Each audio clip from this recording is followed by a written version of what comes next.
Welcome, guys, to episode 3 of our fantasy football show. This week, we are going to be looking at some transfers, looking at the top three in our league. And I want you to remember we still have the player of the week game going on. So, look next to Laurent for the clues and guess who is our player of the week.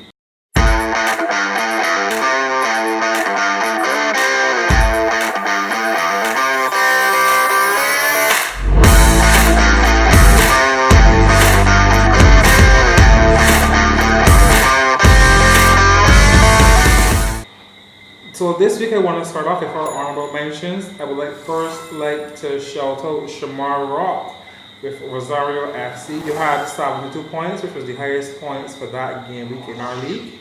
Followed by Troy King and Kingdom FC. He had 67 points. And Shane Aline with Jack FC. You had 64 points. Shout out to my boy Jay. Yeah. Hit us up. Let us know what are your tips and tricks for choosing your teams. Are you using your wild cards? Are you using your triple captains?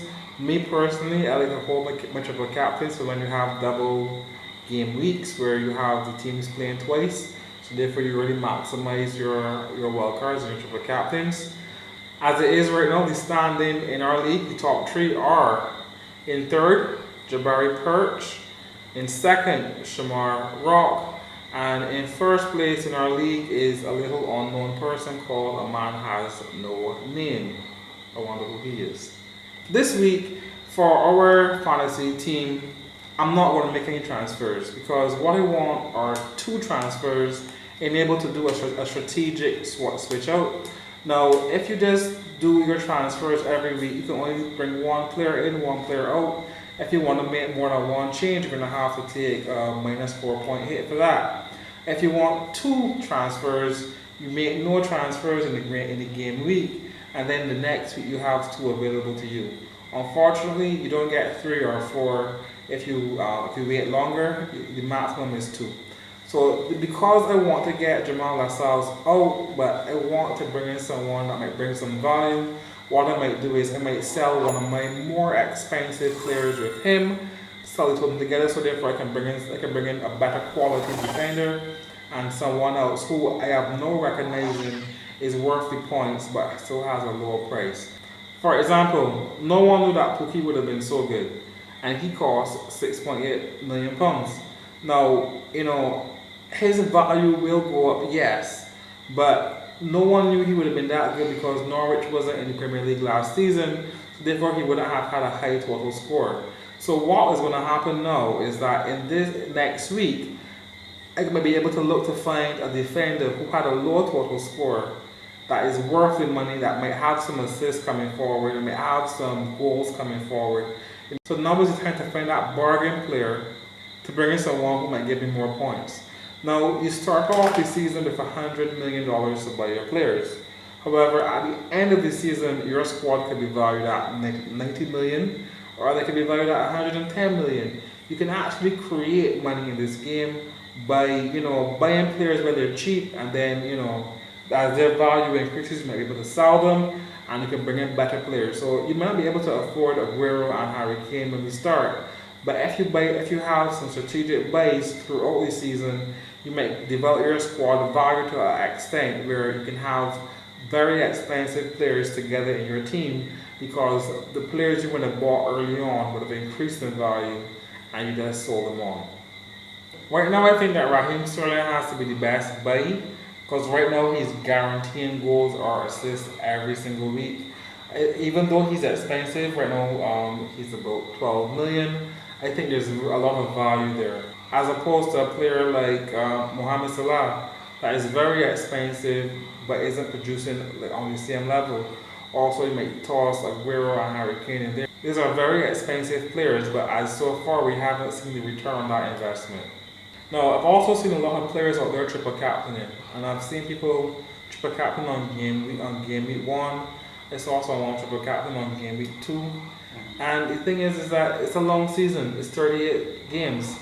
Now, there are going to be some games coming down to the end of the season, coming down to the middle of the season, where teams who would have had to play Champions League would have had their games put back or postponed, and they end up playing on Wednesday and playing on Saturday, or playing on Wednesday and playing on Sunday.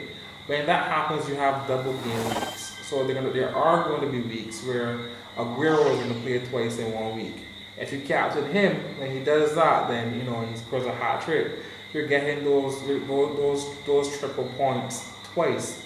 So it looks good now to say, well, hey, you have a lot of points on a triple captain, but I think it's best that you wait till there's a double game week where you can really maximize that wild card.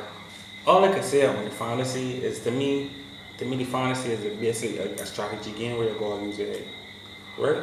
As I said, just look at the upcoming fixtures and try to predict who you feel might play the best, and try to maneuver your team, make buys, sell players. You know what I mean? Don't overdo it. You can't make too much transfers because they deduct points, right? For more every transfer, I think it's like 4 points per transfer. Yeah. Right. So you gotta watch carefully how you make a transfer. To me, it's basically just using your knowledge of sense. And if you're not really a guy who, because they've got certain guys that just back a team and that's the only team they're about. They don't really know nothing about other guys, but fantasy league will open your eyes It does. to a lot of other players and see who other players really show their worth. And to me, it increases your knowledge about football. It does, a lot. for sure. Right. So to me, as I said, is just looking at the upcoming fixtures and believing in your predictions and saying that your predictions might work for you. Because at the end of the day, even though it's fantasy league, it's still based on reality. It's based on reality. Yeah. So every week is basically like a gamble where you say, well, look, I am gambling or I am betting that this team will win. Yeah. So therefore, because I bet this team will win, I'm going to have these defenders because they're not going to get scored against. So I'm going to have these attackers because they're going to score goals.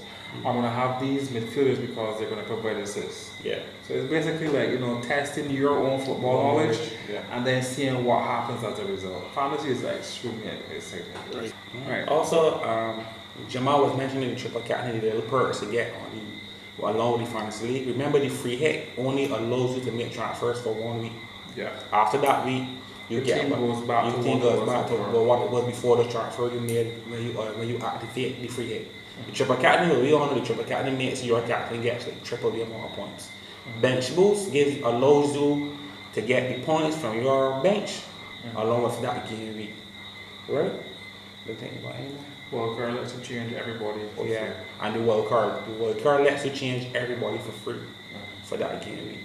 Right? So just remember to use your all boosters wisely. Right? Don't be foolish at playing your all triple captain guys know. I feel that you get there and then when they get game round 27, I see a guy do a triple captain and that guy he triple captain score about 5 goals and he surpassed you in 1 week. Right? So as I said, it's to me it's a strategy game. So you go off just find to see whose strategy works well in the game. What I would advise with the free hit is to use it for those weeks when your star players or your expensive players are not going to play. So for example, let's say that Manchester City has to play Champions League and they're not going to play in a particular week, but you might have Raheem Sterling, Leroy Sané, Bernardo Silva, Aguero. You might have them in your team, but you don't want to have to sell them and then try to buy them back next week.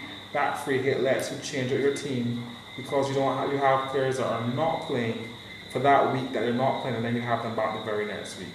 Yeah. It's very advantageous for that. Right.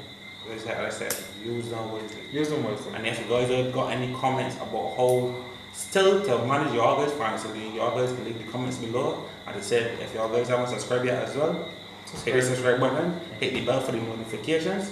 And you all guys send your comments about the fantasy league or what you all guys think about how fantasy leagues can so far. And if you got any personal questions, you all guys can leave me the comments and I will reply. You can leave the comments or you will reply.